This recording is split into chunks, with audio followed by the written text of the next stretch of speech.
नमो विष्णुपदाय कृष्णपृष्ठाय भूतले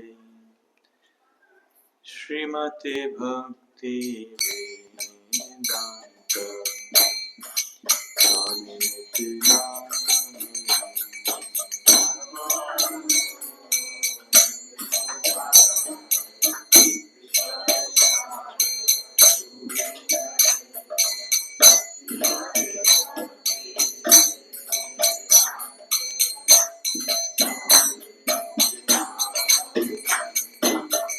नमस्ते सरस्वती देवी गौरवाणी निर्विशेष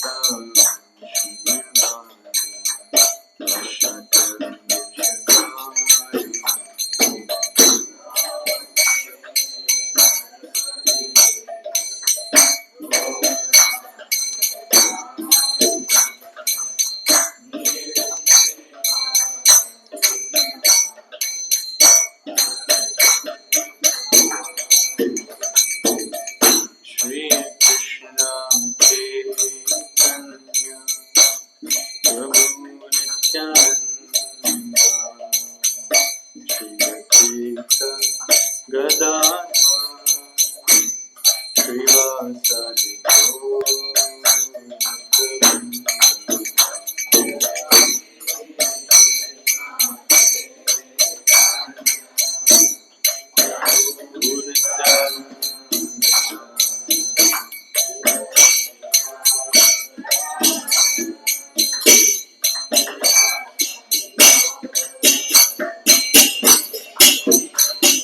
Hare Krishna, Krishna Krishna, Hare Rama, Hare Rama, Rama Rama, Hare Hare.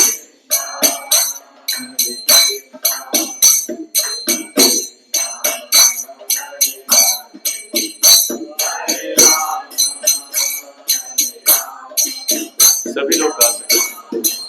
Everyone. Hare Krishna, Krishna Krishna, Hare Rama, Rama Rama,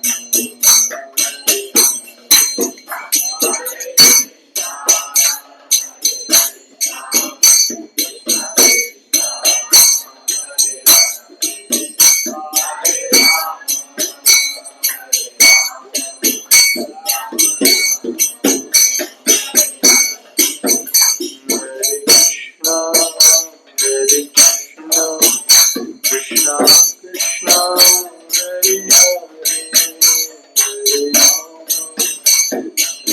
Rama, Rama Rama, Hare Hare.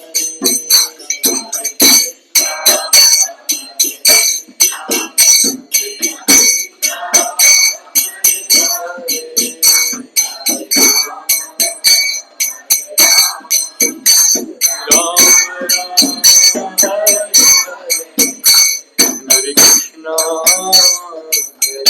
Krishna Krishna, Hare Hare, Hare Rama, Hare Rama, Rama Rama, Hare Hare. Hare Krishna, Krishna Krishna, Hare Hare, Hare Rama, Hare Rama, Rama Rama, Hare Hare.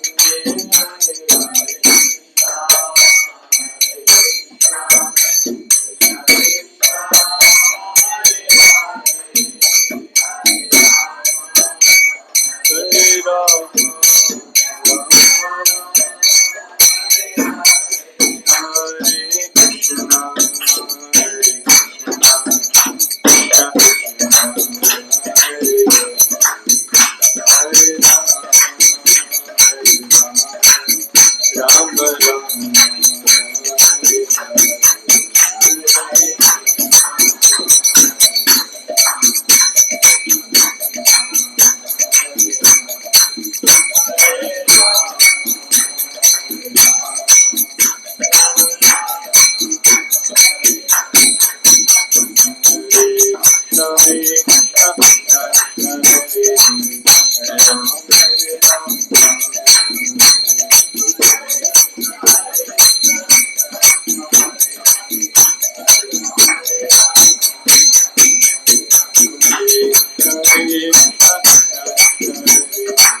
Shri Jagannath Baldev Subhadra महारानी की, संवेद गौर भक्त वृंद की, गौर प्रेमानंद। आपको दिख रहा है पीछे तक? ये प्रोजेक्टर विजिबल है? ये एक लाइट बंद कर सकते हैं चाहे तो।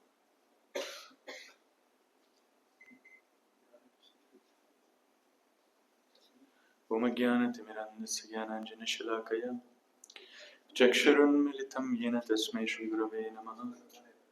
नमो विष्णुपादाय कृष्णपृष्ठाय भूतले श्रीमते भक्तिवेदान्तस्वामिनिति नामिने। नमस्ते सारस्वती देवी गौरवाणी प्रचारिणे निर्विशेषशून्यवादी पाश्चात्यदेशतारिणे। वाञ्छाकल्पतरुभ्यश्च कृपा सिन्धुभ्यैव च पतितानां पावनेभ्यो वैष्णवेभ्यो नमो नमः। जय श्री कृष्ण चैतन्य प्रभु नित्यानंद श्री अद्वैत गदाधर श्रीवासदि गौरभक्तवृंद। हरे कृष्ण कृष्ण कृष्ण हरे हरे, हरे राम राम राम हरे हरे। हरे Krishna. So first of all, a great thank you. I'm very grateful to be here, grateful and honored to be here. I express my gratitude to this sir for giving me this opportunity. इस अवसर को प्रदान करने के लिए आप सबको बहुत बहुत धन्यवाद। प्राय उम्र में सबसे छोटा मैं हूँ, आप सभी पदाधिकारी हैं, तो कुछ भगवत चर्चा करने का हम प्रयास करेंगे, ये मौका मिला है तो। आज का जो विषय है पोस्टर में कुछ और अनाउंस हुआ था, लेकिन मैं कुछ और दूंगा।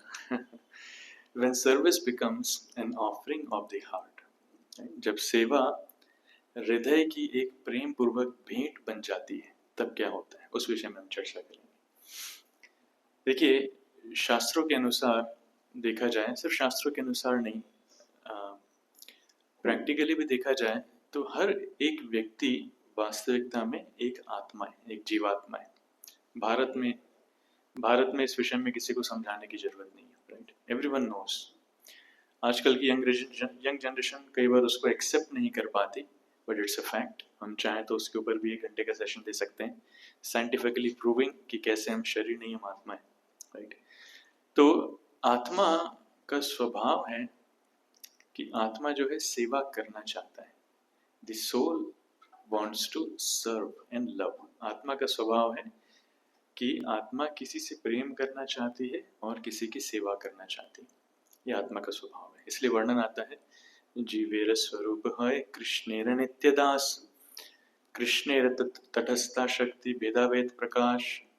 तो जीव जो है वो भगवान की शक्ति है और उसका स्वरूप क्या है, वो दास है स्वरूप में, वॉन्ट्स टू सर्व।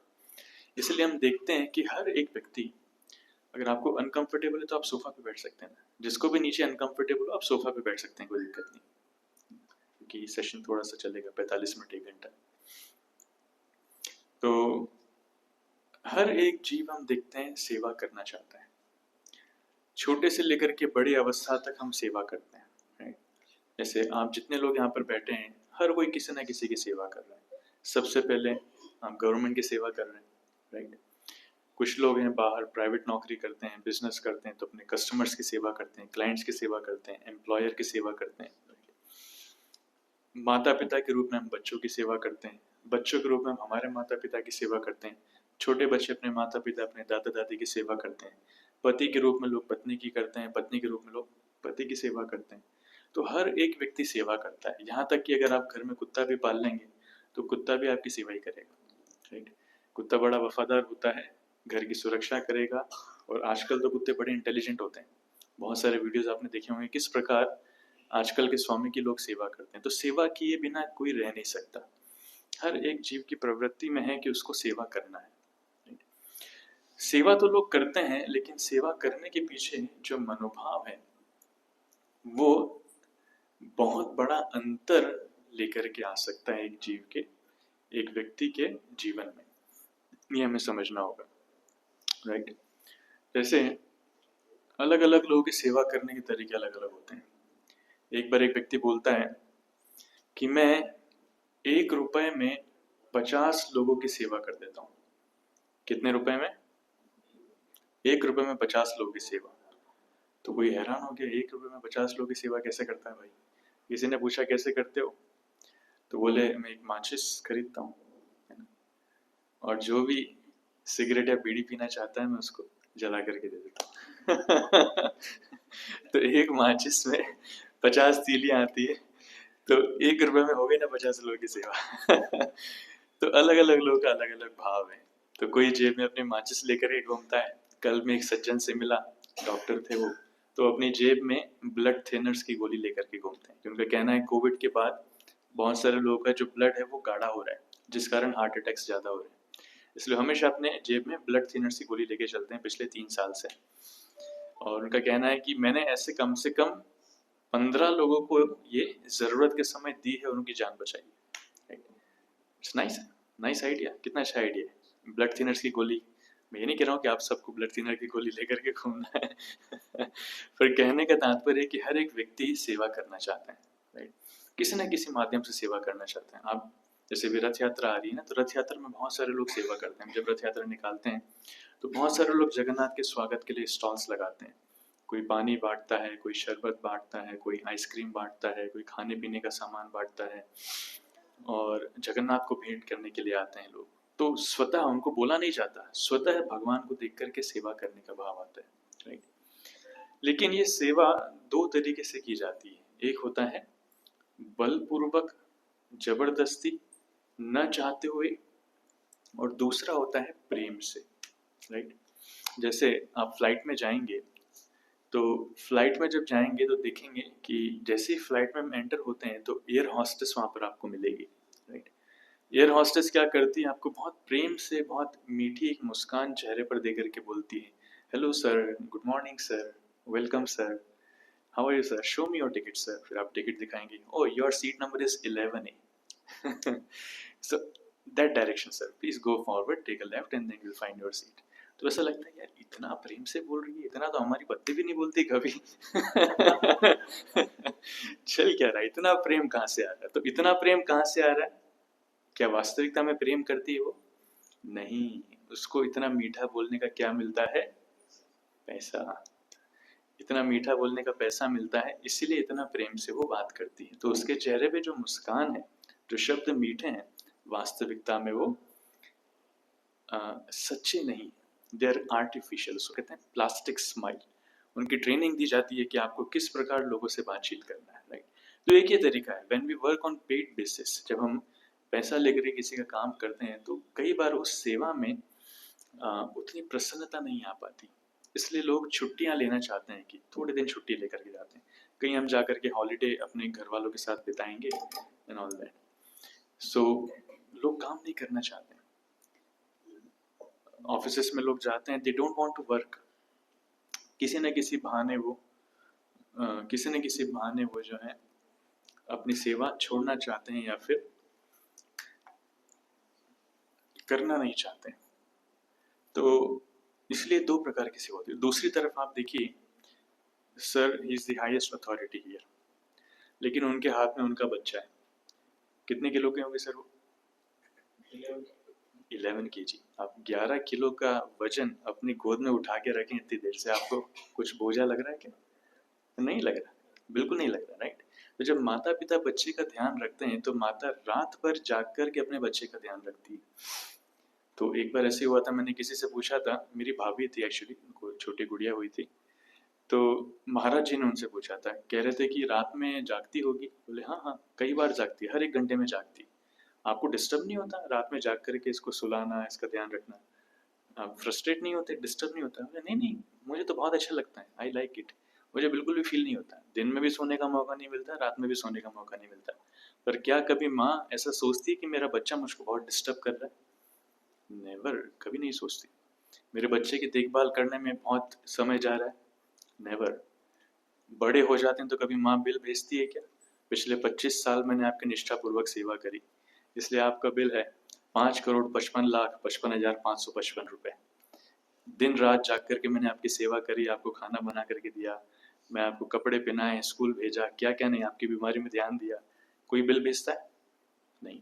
वहीं एक रात आप हॉस्पिटल में जाकर के रुक जाइए तो नर्स बिल पकड़ा देगी, राइट, हॉस्पिटल वाले बिल पकड़ा देंगे। बाहर की दुनिया में हम हर कुछ करते हैं उसका चार्ज है, लेकिन माता पिता जो अपने परिवार के लिए करते हैं, बच्चों के लिए करते हैं, क्या उसका चार्ज है? कोई चार्ज नहीं। क्यों करते हैं? प्रेम के कारण। इसलिए हाईएस्ट सेवा, सबसे श्रेष्ठ सेवा वो मानी जाती है जिसमें प्रेम होता है। When love is there, वो सेवा हृदय से आती है, राइट? तो आपके सामने एक कोटेशन है जिसमें ऐसे लिखा है, if you want one moment of joy, it's not clear, थोड़ा सा उसको एडजस्ट करो। If you want one moment of joy, take a nap.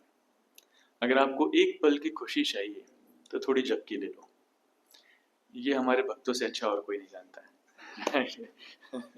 हमारे भक्त लोग माला जपते जपते सो जाते हैं, कथा सुनते सुनते सो जाते हैं।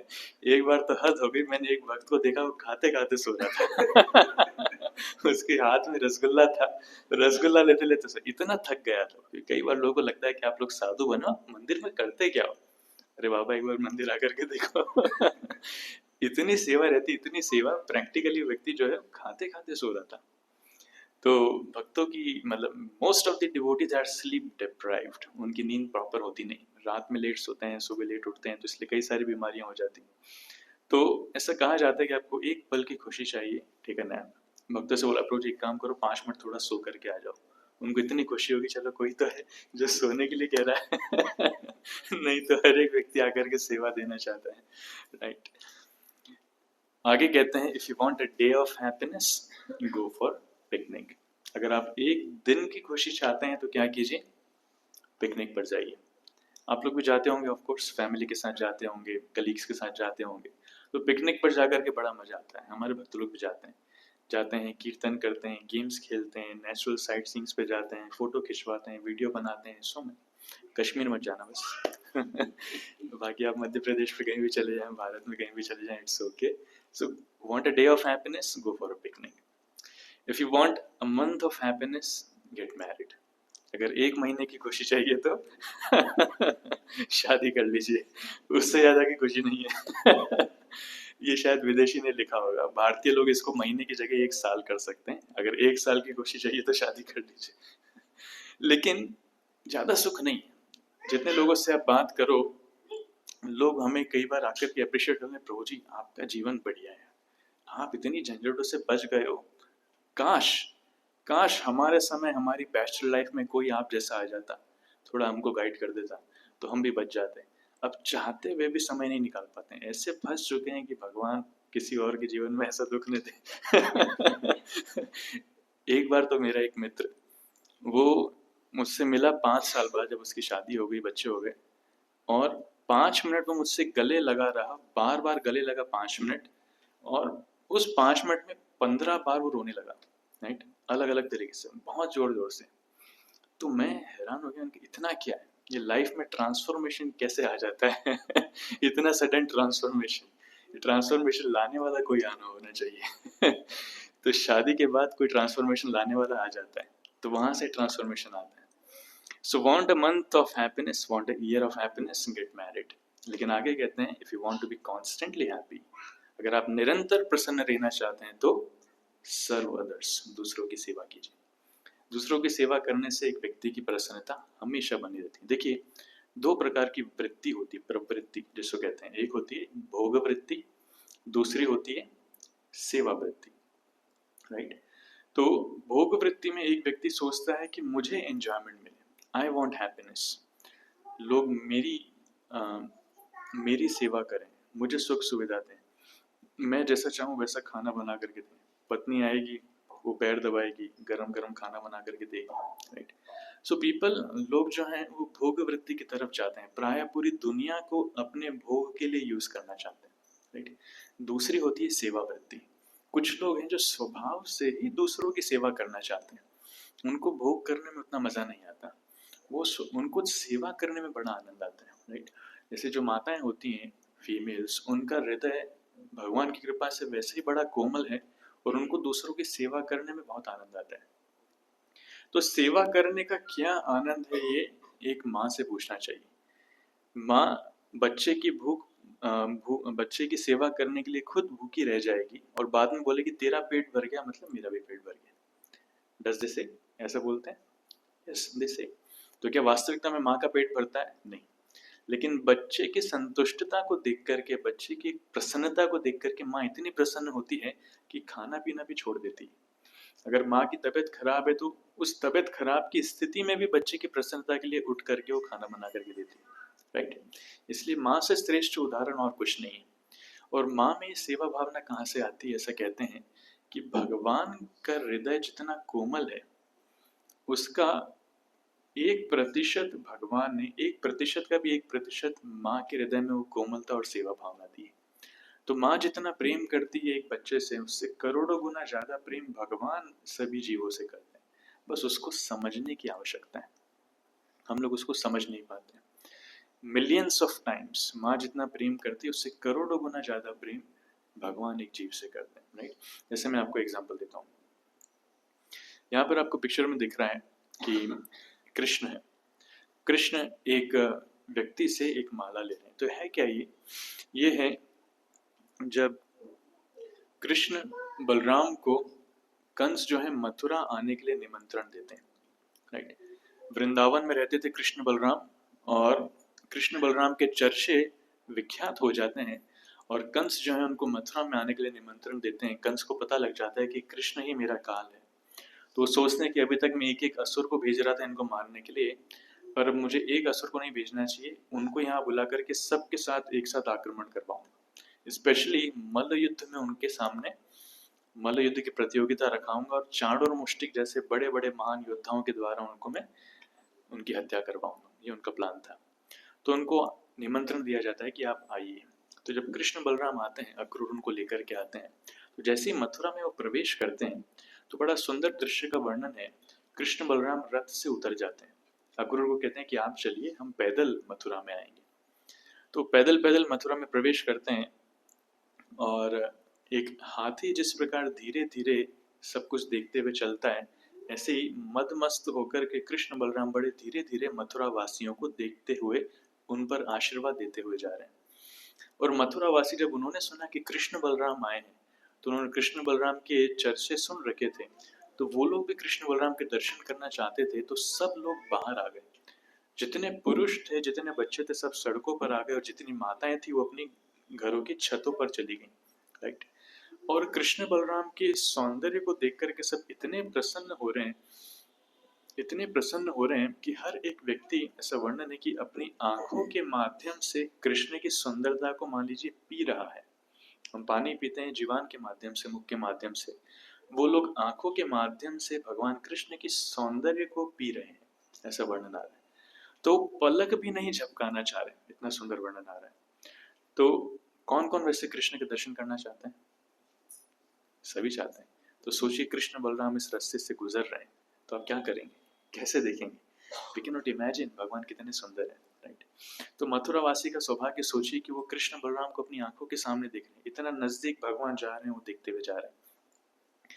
और वहीं पर कृष्ण बलराम अगर आपसे आकर के कुछ सेवा मांगे कि हे माते, इतने सुंदर फूल आपके पास है, ये फूल हमें दे दीजिए, तो कौन कौन देगा? सभी देंगे, राइट। Everyone will give. तो ऐसे ही कृष्ण बलराम जाते हैं, वो देखते हैं कि सामने एक व्यक्ति है, उसके हाथ में कुछ कपड़े हैं, राइट। बहुत सुंदर कपड़े हैं, वो राजसी कपड़े लग रहे थे, मान लीजिए किसी राजा के। तो जाकर के भगवान कृष्ण उनसे मांगते हैं कि ये कपड़े आप हमें दे दीजिए। तो उसको क्या करना चाहिए? दे देना चाहिए, ऑफ कोर्स, सब कुछ तो भगवान का है ना। अरे आप कपड़े मांग रहे हो, जान आपके लिए हाजिर है। लेकिन वो व्यक्ति जैसे ही सुनता है, वो व्यक्ति क्रोधित हो जाता है, बड़ा गुस्सा हो जाता है, और वो कृष्ण बलराम को क्रोध में आकर के डांटने लगता है। वो कहते हैं कि मूर्ख बालक, इतना दुस्साहस, तुम्हें पता है ये किसके कपड़े हैं?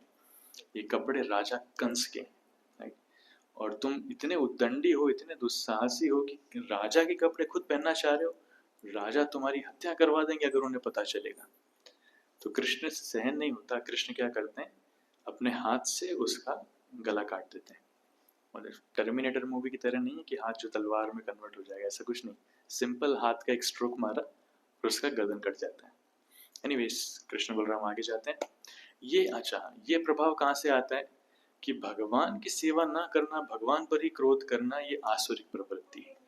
ये प्रभाव जब आता है, तब आता है जब एक व्यक्ति इस आसुरिक प्रवृत्ति के लोगों का संग करता है। संग बड़ा शक्तिशाली है, जैसा संग वैसा रंग।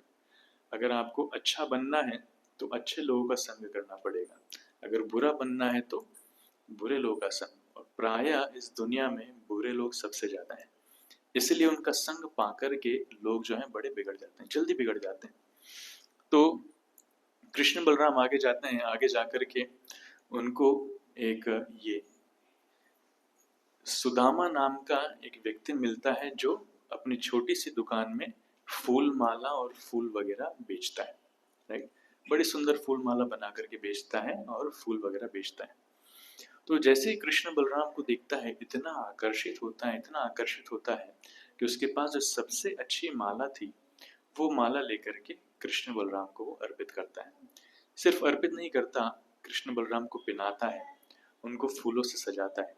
भगवान को फूल वैसे बहुत पसंद है, फूल और फूलों की माला बहुत पसंद है। और वृंदावन जब भगवान रहते हैं तो वृंदावन में अलग अलग जंगल के फूलों की माला पहनते हैं। वन फूल माला हिया पर डोले, सुना आपने, दामोदर अष्टकम में आता है।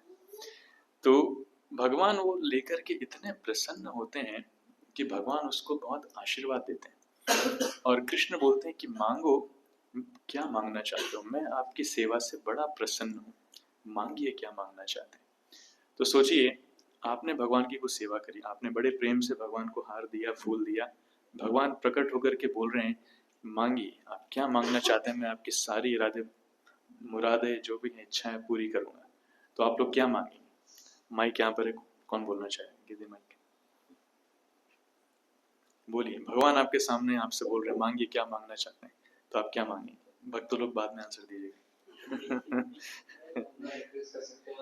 हाँ हाँ, बताइए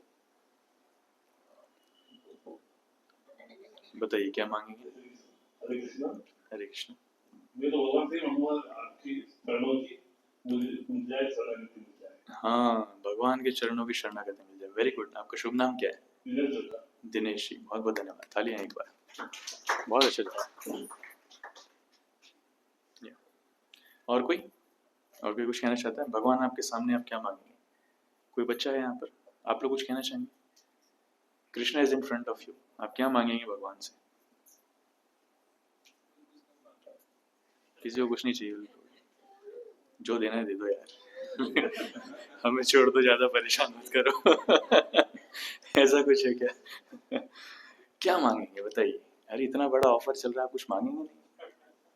गुरु जी आपको नहीं बता सकते क्या मांगेंगे, भगवान को ही बताएंगे सीधा। ठीक है, मत बताइए। देखिए, सुदामा ने क्या मांगा श्रीमद् भागवतम में वर्णन आता है, मैं आपको बताता हूँ। 10:41, 51।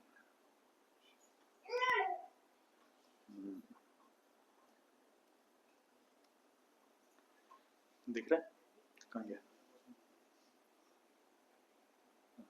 पोस्ट करो।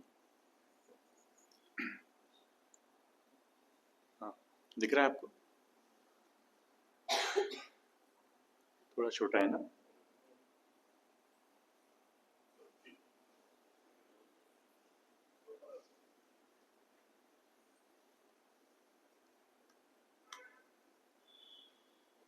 अभी ठीक है?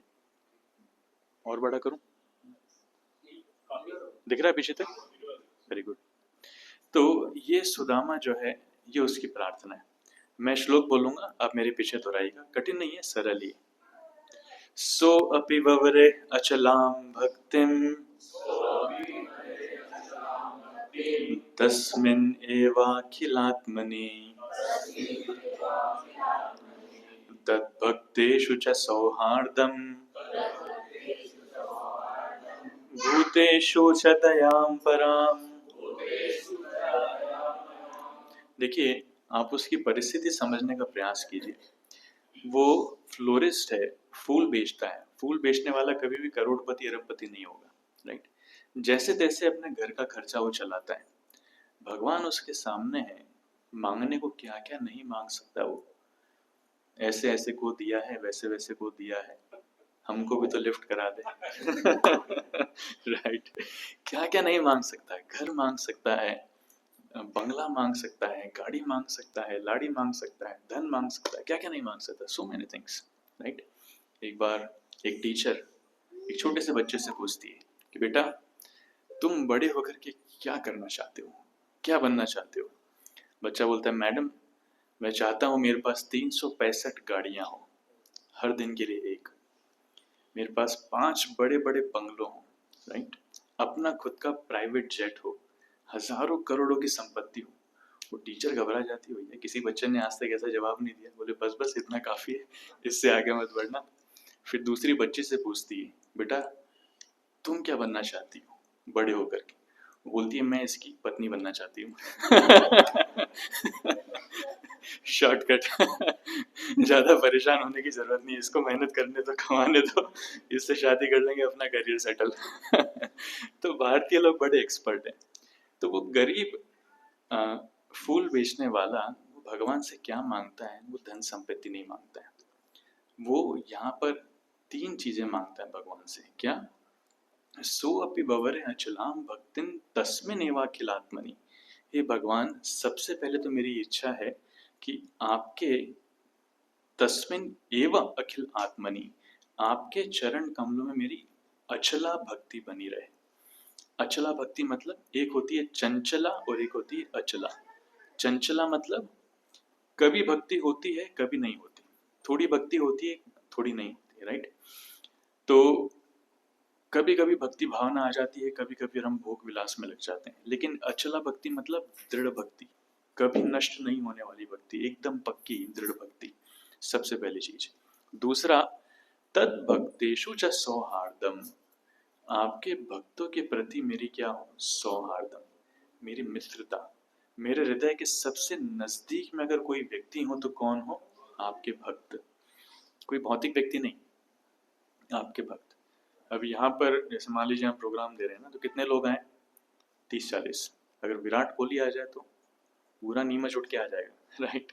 तो तत् भक्तेषु तो सौहार्दम बोलना आसान है लेकिन करना बड़ा कठिन है। भक्तों के साथ मित्रता करना, भक्तों के साथ जीवन यापन करना, उनको अपने हृदय का घनिष्ठ मानना, इसके लिए भगवान की बड़ी कृपा चाहिए। भक्तों का सानिध्य को, साधुओं के संग को, उनकी प्रशंसा कर पाना, उसमें अपना आनंद ढूंढना बड़ा कठिन है। जिसके ऊपर भगवान की कृपा नहीं, वो नहीं समझ सकता। और तीसरा भूतेषु च दयाम पराम, और ऐसा आशीर्वाद दीजिए भगवान कि सभी जीवों के प्रति मैं दया दिखा सकूं, सभी जीवों के प्रति मैं दया दिखा सकूं, करुणा दिखा सकूं। सोचिए गरीब व्यक्ति है लेकिन क्या प्रार्थना मांग रहा है। ऐसे व्यक्तियों की प्रार्थना हमारे ऐसे महान ग्रंथ श्रीमद् भागवतम ग्रंथ जैसे ग्रंथों में आती। साधारण व्यक्तियों की प्रार्थना नहीं आएगी। जो लोग भगवान से धन संपदा मांगते हैं, ऐश्वर्य मांगते हैं, उनकी प्रार्थना बिल्कुल नहीं आएगी। तो ये ब्राह्मण जो है इस प्रकार भगवान से मांगता है, और भगवान भी जो है उसके इतने प्रसन्न होते हैं कि भगवान इमीडिएटली उसका वर्ड ठीक है, तथास्तु, जो आप मांग रहे हो वो पूरा हो, राइट। इसलिए सुदामा की प्रार्थना बड़ी महान है। तो भूतेषु च दयाम पराम, सभी जीवों के ऊपर दया दिखाना ये बड़ा महान गुण है। वास्तविकता में ये भगवान का गुण है। दया दिखाना भगवान का काम है। क्यों? क्योंकि भगवान महान है। दया कौन दिखाता है? क्या छोटा बड़े के ऊपर दया दिखा सकता है? कभी नहीं। बड़ा छोटे के ऊपर दिखा सकता है। जो शक्तिशाली है वो कमजोर के ऊपर दया दिखा सकता है। जो धनी है वो गरीब के ऊपर दया दिखा सकता है। जो यशस्वी है वो साधारण व्यक्ति के ऊपर दया दिखा सकता है। तो सबसे श्रेष्ठ व्यक्ति कौन है इन संपदाओं में? भगवान स्वयं। इसलिए भगवान सभी जीवों के प्रति दया दिखाते हैं। तो दया दिखाना वास्तव में एक भगवदीय गुण है, एक दिव्य गुण है, भगवान का गुण है। और हम जब भगवान की भक्ति करते हैं तो भगवान का वो दिव्य गुण एक जीव के हृदय में आता है। लोगों पर दया दिखाना हर किसी से आशा नहीं की जाती। ये जो भगवान की भक्ति करता है, जिसका हृदय विशाल है भगवान की भक्ति करने से, जिसका हृदय निर्मल है, वही दूसरों के ऊपर दया दिखा सकता है। इसलिए सर्वभूतेषु च दयाम पराम, ऐसा वर्णन आता है, राइट। तो भगवान बड़े प्रसन्न होते हैं। अब प्रश्न ये आता है कि प्रभु जी दया दिखाना, सेवा करना, तो सेवा करने के लिए तो हमारा सामर्थ्य नहीं है, उतनी धन संपदा हमारी नहीं है, जैसे तैसे करके तो हम जीवन बिता रहे हैं। तो सेवा करने के लिए कितना धन संपदा, कितनी ऐश्वर्य हमारे पास होना चाहिए, ऐसा कुछ वर्णन आता है क्या? आप लोग समझ पाते हैं क्या होना चाहिए अगर हम दूसरों के ऊपर, दूसरों की सेवा करना चाहते हैं, दया दिखाना चाहते हैं, तो क्या होना चाहिए हमारे पास? कितनी इनकम होना चाहिए? 10 lakh per annum, 20 lakh per annum, ऐसा कुछ वर्णन है? No, it cost nothing to सर्व।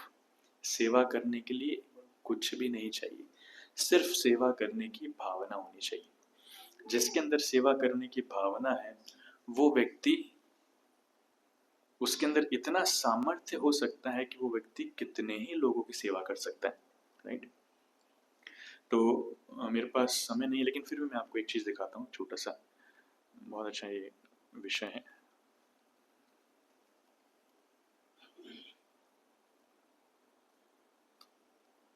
एक छोटी सी कहानी बताता हूँ, विच इज वेरी प्रैक्टिकल, आपको सुन करके बड़ा अच्छा लगेगा।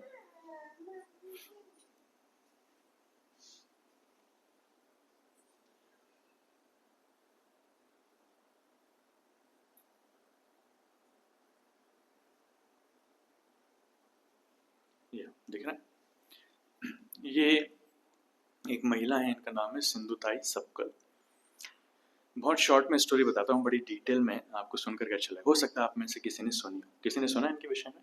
हाँ, हाँ। तो महाराष्ट्र में एक गरीब परिवार में इनका जन्म हुआ था, गांव में इनका जन्म हुआ था, और इनकी पढ़ने की बड़ी इच्छा थी, लेकिन इनके घर वालों ने इनको पढ़ाया नहीं, क्योंकि वो भी फाइनेंशियली उतने स्टेबल नहीं थे। और तो ये कि 9 साल इनको पढ़ाया नहीं, लेकिन इनको किस काम में लगा दिया? भैंस चराने में। इनके माता पिता के पास कुछ भैंसें हुआ करती थी, भैंस चराने में इनको लगा दिया। तो बचपन से ये भैंस चराती आ रही थी। 9 साल की उम्र में इनकी शादी कर दी गई, राइट? और जब इनकी शादी हुई, इनके पति की उम्र थी 30 साल।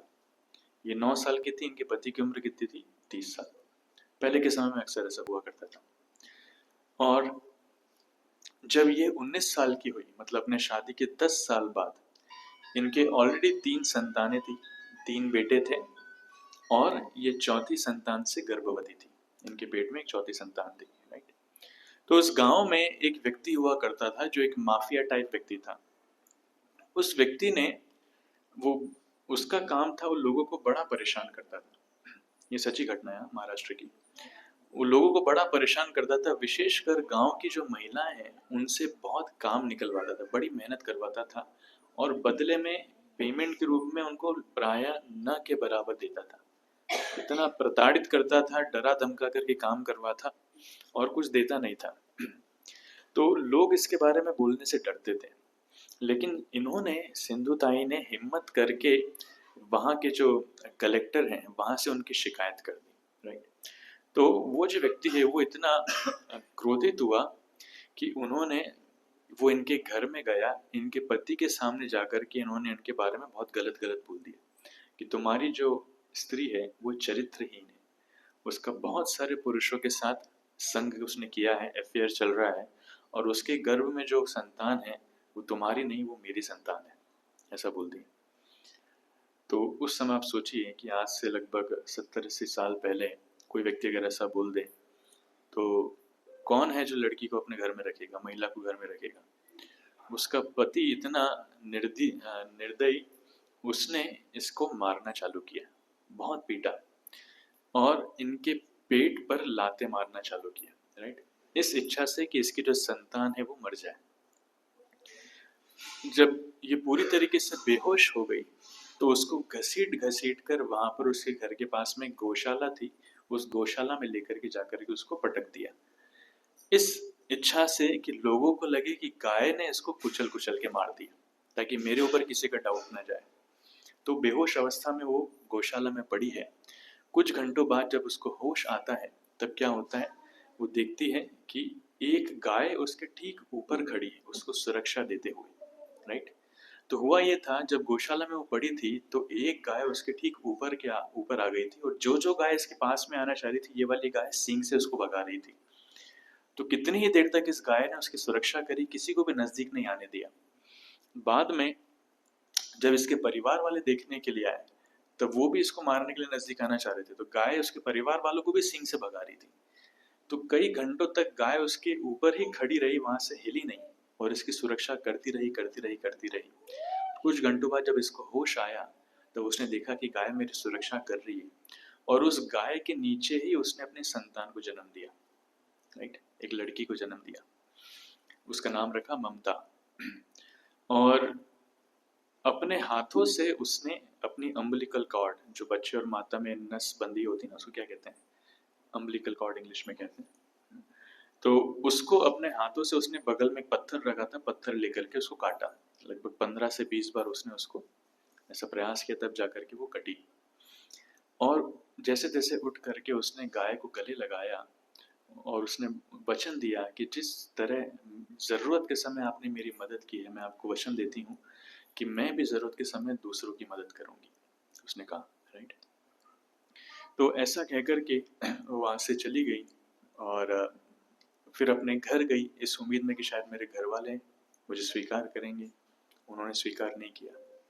अपने मायके गई, माता पिता के पास, उनको सारी कहानी बताई इस उम्मीद में कि शायद वो मुझे शरण देंगे, वो मुझे रख लेंगे। मायके वालों ने भी शरण नहीं दी। कलंकित स्त्री को कौन अपने घर रखेगा, उन्होंने भी वहां से उसको भगा दिया। राइट, तो अब इसके हाथ में एक छोटा सा बालक है, अभी अभी जन्म लिया है, और ये अकेली महिला खुद को संभाले कि बच्चे को संभाले, कहाँ जाए कुछ पता नहीं। राइट, तो जैसे तैसे करके वो कहाँ गई, एक शमशान घाट में गई। शमशान घाट में वो रहने लगी। वहां पर जो मुर्दे आते थे, उस मुर्दों के साथ कई बार लोग अनाज लेकर के आते हैं, कुछ लोग चावल लाते हैं, कच्चे गेहूं लाते हैं, तो जो भी क्रियाकर्म में यूज करते हैं, आसपास घुमा करके पटक जाते हैं, तो वो अनाज वो इकट्ठा करती थी और मुर्दे की आग के ऊपर ही उसको पकाती थी, और वो अनाज वो खाती थी। प्रैक्टिकल स्टोरी, उस अनाज को वो खाती थी। ऐसा कुछ दिन उसने किया। कुछ दिन करने के बाद उसको इतना बुरा लगने लगा कि ये कोई जीवन है, इस प्रकार से जीवन जिया जाता है। इतना दुख हुआ कि उसने सोचा इससे इससे अच्छा है कि मुझे आत्महत्या कर लेना चाहिए।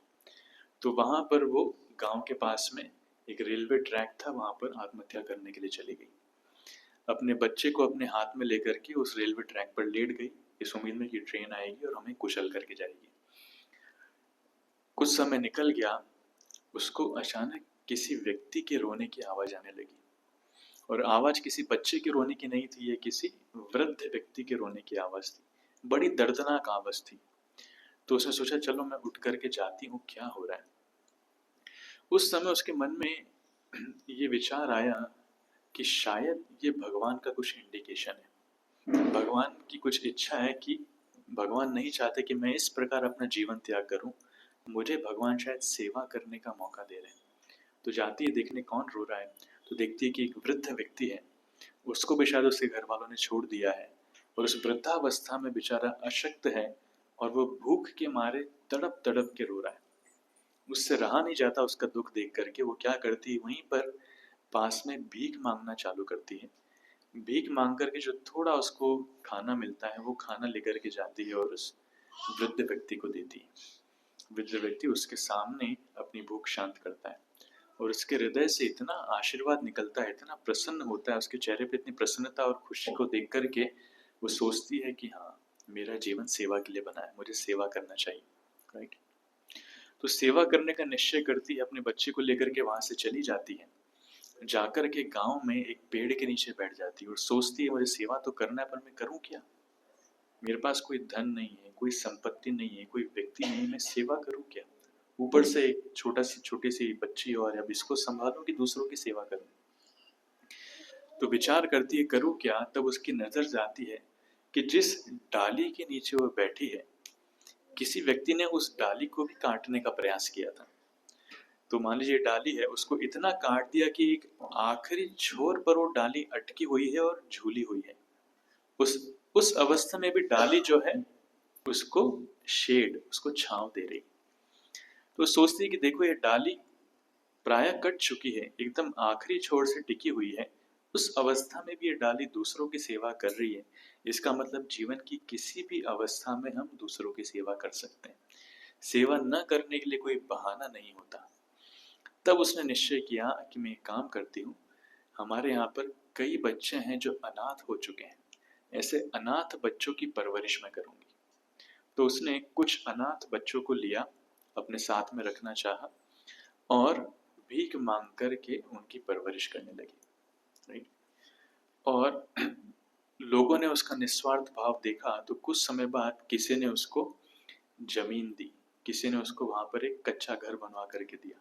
तो ऐसे करते करते धीरे धीरे अनाथ बच्चों की संख्या बढ़ने लगी और बढ़ते बढ़ते ये संख्या जो है ये काफी मात्रा में हो गई, बहुत सारे अनाथ बच्चे उनके साथ रहने लगे। तो भिक्षा की जगह अभी कुछ लोग दान भी देने लगे, राइट। निस्वार्थ भाव से सेवा कर रही थी, बड़े सच्चे मन से सेवा कर रही थी, तो लोग दान भी देने लगे।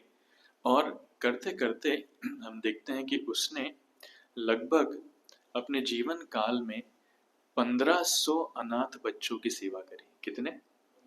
1500, 1500। तो उसका परिवार 1500 का हो चुका था और कई सारे बच्चे इनमें से उनको अच्छी शिक्षा प्राप्त हुई।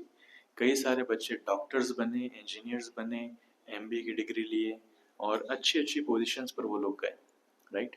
और उनमें से कई बच्चों की शादी हुई, उनके भी ग्रैंड चिल्ड्रंस हुए, राइट। तो ये सबको अपना परिवार मानती थी और इनकी निस्वार्थ भावना को देखा सरकार ने भी पहचाना, इसलिए वो प्रेसिडेंट ऑफ इंडिया ने भी उनको अवार्ड्स दिए। कई लोगों ने उनको पहचाना, अवार्ड्स दिया। She became quite famous. 80 की उम्र तक आते आते ये बहुत फेमस हो गई। इनका नाम पड़ गया माई। माई मतलब मदर, सबकी माँ, राइट। तो देखिए, सेवा करने के लिए हमें क्या चाहिए? सिर्फ सेवा करने की इच्छा चाहिए। अगर इच्छा है तो सेवा करने के लिए अवसर बहुत है, बहुत अवसर है। इस दुनिया में निस्वार्थ भाव से सेवा करने वाले लोगों की कमी है। धन संपत्ति की कमी नहीं है, समृद्धि की कमी नहीं है, सिर्फ सेवा करने वाले लोगों की कमी है, उनके अंदर इच्छा की कमी है। अगर ये इच्छा हमारे अंदर आ जाए तो भगवान सब कुछ देने के लिए तैयार है।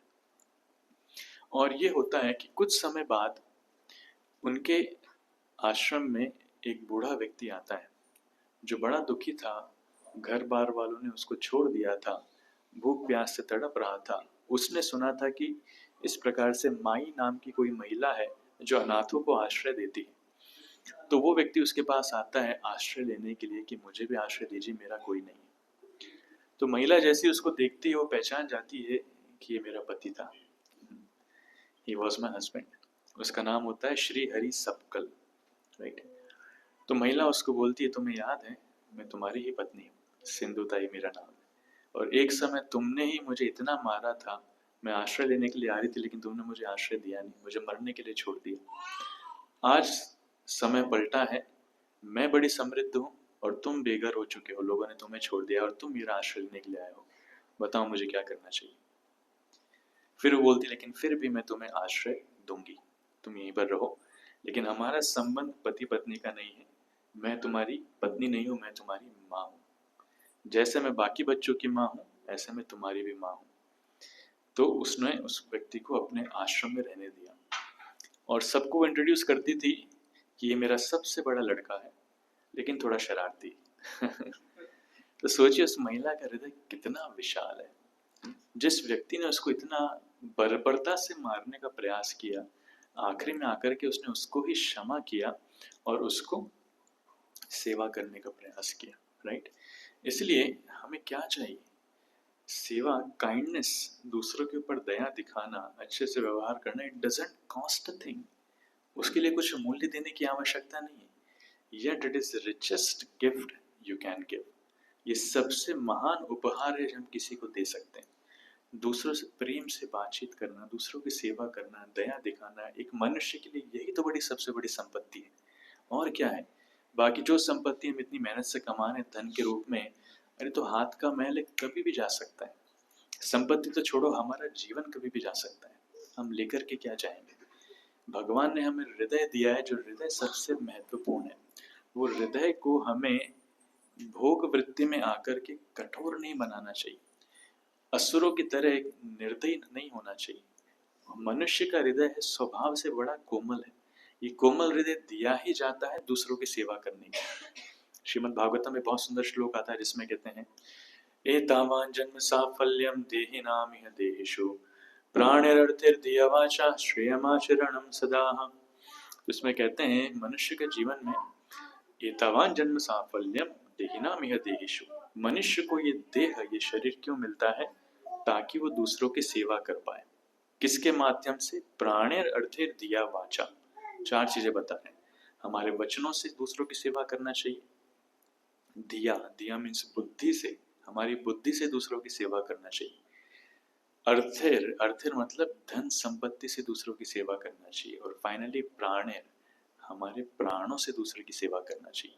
तो मनुष्य जीवन सेवा करने के लिए, जानवरों का जीवन सेवा लेने के लिए, भोग करने के लिए। मनुष्य जीवन भोग करने के लिए नहीं, जानवरों का जीवन भोग करने के लिए।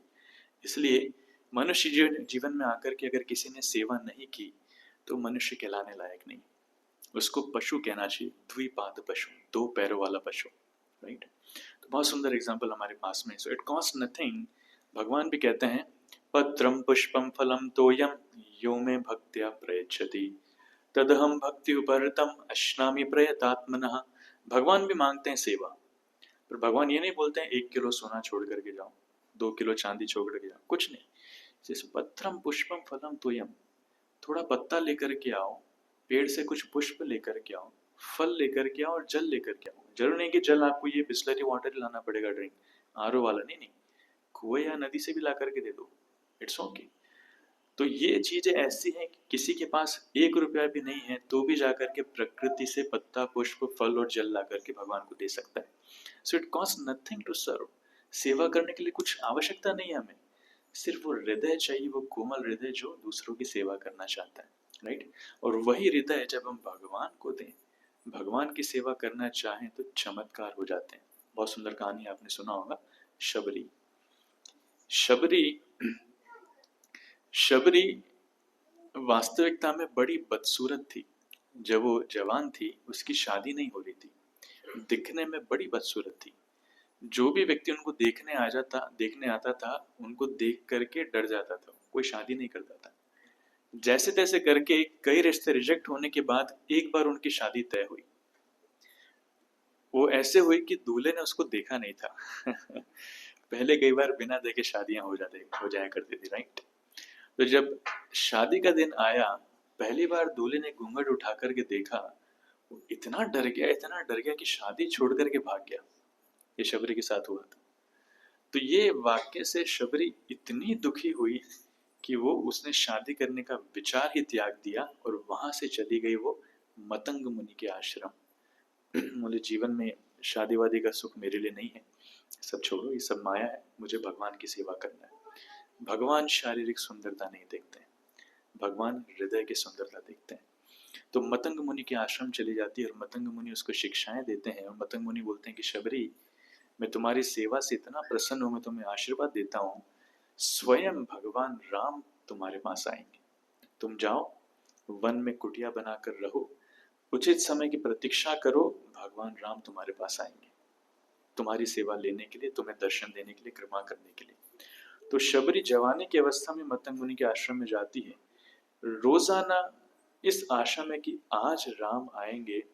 वो अपने कुटिया के बाहर झाड़ू लगाती है, सफाई करती है, फल लेकर के आती है, फूल लेकर के आती है, हर एक फल को चख करके रखती है, कौन सा मीठा फल है, भगवान आएंगे तो ये मैं उनको खिलाऊंगी, राइट। ऐसे करते करते 1 दिन, 2 दिन, 3 दिन, 4 दिन, कई साल निकल जाते हैं। जवान से वो बूढ़ी हो जाती है, लेकिन राम अभी तक नहीं आ रहे। फाइनली जब राम आते हैं और शबरी भगवान को देख करके इतना प्रसन्न होती है, उसकी आंखों से आंसू निकल रहे हैं और उस प्रेम से वो भगवान राम की सेवा कर रही है। और प्रेम से वो जो बेर है वो चख के भगवान को दे रही है कि मीठे बेर भगवान को खिलाऊंगी। किसी ने उसको सिखाया नहीं कि भगवान की सेवा ऐसे नहीं करते हैं, भगवान का प्रसाद झूठा नहीं करते हैं, भोग झूठा नहीं करते हैं। उसकी लेकिन भावना थी हृदय की कि वो भगवान की सेवा करना चाहती थी, वो बहुत अच्छे से सेवा करना चाहती थी। तो जैसे ही झूठे बेर खिला रही है, पास में लक्ष्मण जो है वो आग बबूला हो रहे हैं, क्या कर रही है मूर्ख औरत, देखो लक्ष्मण का चेहरा, राइट। तो भगवान राम कह रहे लक्ष्मण ये हमारा पर्सनल मैटर है, अभी लविंग डीलिंग शरीयत तुम नहीं समझ पाओगे, शांत रहो तो भगवान को विधि नहीं चाहिए, भगवान को विधि विधान नहीं चाहिए कि आप 4 बार मंत्र जप करोगे, 10 बार घंटी घुमाओगे, ऐसा करो, डजेंट मैटर। हृदय में प्रेम है कि नहीं, भगवान प्रेम चाहते हैं। सिर्फ भगवान नहीं, हर एक जीव दूसरों से प्रेम चाहता है। तो राम उनकी सेवा से इतने प्रसन्न होते हैं कि सिर्फ जूठे बेर खिलाने के माध्यम से शबरी जो है बड़े बड़े साधुओं के लिए पूजनीय बन जाती है। क्या महान सेवा करी शबरी ने, कुछ नहीं, सिर्फ बेर खिलाए, वो भी झूठे बेर। लेकिन सबसे महान कार्य क्या था, उसका प्रेम, सेवा के पीछे निस्वार्थ प्रेम जो भगवान राम से करती थी। तो इसलिए ये मत सोचिए कि हमें दूसरों को खुश करने के लिए कोई बहुत बड़ी सेवा करने की आवश्यकता है। No, doesn't matter much. भले छोटी सी सेवा हो, लेकिन हम प्रेम से करेंगे तो भगवान और भक्त सब खुश होंगे। वही मौका हमारे पास है, जगन्नाथ जी यहाँ पर आ रहे हैं आपके पास में, राइट। तो नज़दीक में ही जगन्नाथ जी विराजित हो चुके हैं इस्कॉन मंदिर में। तो कितने प्रेम से आप लोग भगवान की सेवा करना चाहते हैं। एक तरीका ये, ठीक है, आ रहे हैं बहुत सारे मंदिर, आ रहे हैं, हमारा क्या है भगवान भी कहते हैं कि जो तू मेरे नाम में तो मैं भी तेरे काम में, और जो तू तेरे काम में तो मैं अपने धाम में तो चॉइस हमारी है, हम भगवान का नाम लेना चाहते हैं कि हम हमारे काम में। ऐसे कितने मंदिर खुले हैं, कितने मंदिर आए, कितने मंदिर गए, हमको क्या लेना देना, हम तो हमारे घर में। एक ये भावना भी हो सकती है। दूसरी भावना है कि देखिए कितना बड़ा सौभाग्य है कि भगवान स्वयं आए हैं, प्रकट हुए हैं, हमें सेवा करने का मौका दे रहे हैं। तो ये नहीं सोचना चाहिए कि भगवान साक्षात खड़े हैं या फिर भगवान के विग्रह खड़े हैं, दोनों में अंतर है। नहीं, दोनों में कोई अंतर नहीं। अगर प्रेम है तो यही विग्रह चलकर भी आएंगे, प्रेम है तो यही विग्रह बोलेंगे भी सही, प्रेम है तो यही विग्रह सेवा भी ग्रहण करेंगे। बस वो प्रेम होना आवश्यक है, राइट। तो ये सेवा करने का मौका हमारे पास है। जब हम सेवा करते हैं तो हमें क्या मिलता है, सेवा करके हमें प्रसन्नता तो मिलती ही है, साथ में भगवान हमारी सारी आवश्यकताएं पूरी करते हैं। छोटी सी कहानी आपने सुना होगा, एक फल वाली जब आती है तो नंद बाबा फल लेने के लिए आते हैं। तो उस समय बार्टर सिस्टम चला करता था, लोग पैसे से नहीं खरीदते थे, अनाज लेकर के आते थे।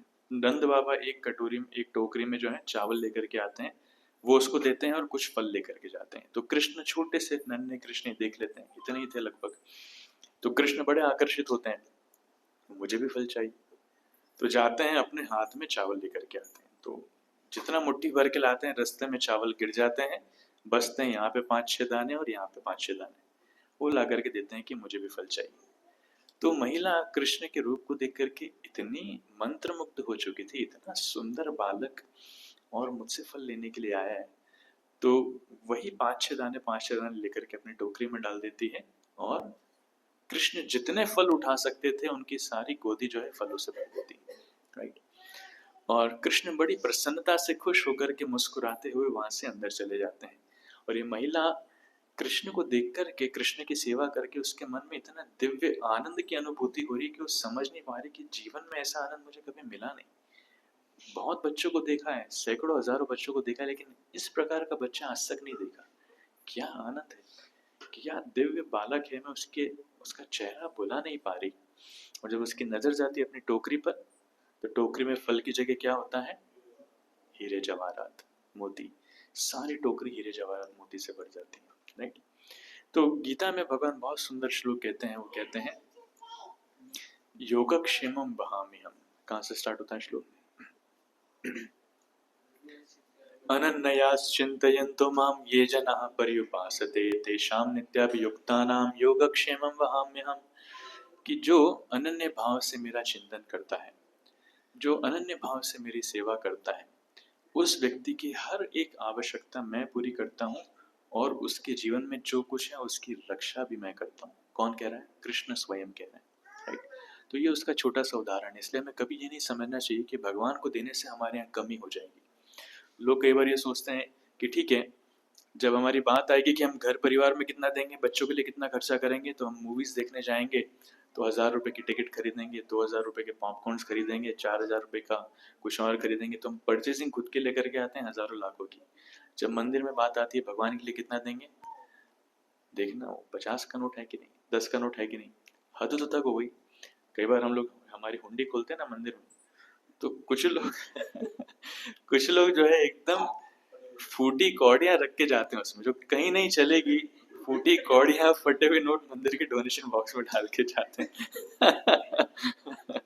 एक बार हमको एक बड़ी गड्डी मिली, 500 के नोट की गड्डी, उसमें एकदम चकाचक 100 नोट थे 500 के। लेकिन दुख की बात ये थी कि वो नोटबंदी के बाद मिली थी। नोटबंदी के पहले किसी ने गड्डी नहीं डाली। जैसे प्रधानमंत्री जी ने नोटबंदी कर दी, 4-6 दिन बाद कोई आया 50-500 के नोट की गड्डी डाल करके जाता है। सो लोग भगवान को देना ही नहीं चाहते, डजंट वांट टू गिव। इसको कहते हैं स्वार्थ, राइट। लोग खुद के लिए, खुद के परिवार के लिए इतना खर्चा करेंगे जिससे कोई सीमा नहीं, कोई कैलकुलेशन नहीं। जब भगवान के लिए पैसा निकलता ही नहीं। अब ऐसा मत सोचना मैं फंड रेजिंग करने आया हूँ, it's not fund raising, it's not about fund raising, it's about सेवा भावना। सेवा भावना हमारे हृदय में कैसी, किस प्रकार हम भगवान की सेवा करना चाहते हैं, राइट। जिस प्रकार हम सेवा करना चाहेंगे भगवान उसी प्रकार हमारे साथ आदान प्रदान करेंगे। कोटिंग लास्ट वर्स, भगवान गीता में कहते हैं एक श्लोक, ये यथा मां प्रपद्यन्ते तांस्तथैव भजाम्यहम् मम वर्तमानुवर्तन्ते मनुष्याः पार्थ सर्वशः। भगवान कह रहे हैं कि जो जिस भाव से मेरे पास आता है मैं भी उसी भाव से उसके साथ आदान प्रदान करता हूँ, राइट। तो अगर कोई व्यक्ति भगवान को भगवान रूप में मान कर के आएगा कि साक्षात भगवान खड़े हैं और मुझे हर संभव प्रयास करना है उनकी सेवा करने का, उनको प्रसन्न करने का, तो भगवान भी उसी भाव से आदान प्रदान करेंगे। लेकिन कोई व्यक्ति आएगा कि नहीं ये तो मूर्ति है, पत्थर की मूर्ति है, लकड़ी की मूर्ति है, हमें क्या लेना देना है, ठीक है। थोड़ा आ जाते हैं, माला पहना करके आ जाते हैं या फिर तो प्रणाम करके आ जाते हैं, लेकिन मन में कोई भावना नहीं है, तो भगवान उनके लिए मूर्ति के रूप में खड़े रहेंगे। भगवान बोले ठीक है, आप मुझे पत्थर मान रहे हो तो मैं भी पत्थर के रूप में खड़ा हूँ, अगर आप मुझे व्यक्ति मानोगे तो मैं भी व्यक्ति की तरह आदान प्रदान करूंगा। ये कृष्ण की प्रतिज्ञा है। तो जो जिस भाव से भगवान की सेवा करना चाहता है, जिस भाव से भगवान को अप्रोच करता है, भगवान वैसा ही आदान प्रदान करते हैं, राइट। इसलिए फाइनली कोटिंग, सेवा शब्द जो है हमने कई बार सुना है, लेकिन ये सेवा शब्द बड़ा शक्तिशाली शब्द है। अगर हृदय से सेवा करने की भावना हमारे मन में जागृत हो जाए ना, तो इस दुनिया के व्यक्तियों को छोड़ो, स्वयं भगवान तक को हम आकर्षित कर सकते हैं, राइट। इसलिए क्या चाहिए, सिर्फ एक वो हृदय चाहिए जिसमें भगवान के लिए प्रेम हो, और कुछ नहीं। Thank you so much. Hare Krishna. Srila Prabhupada की जय।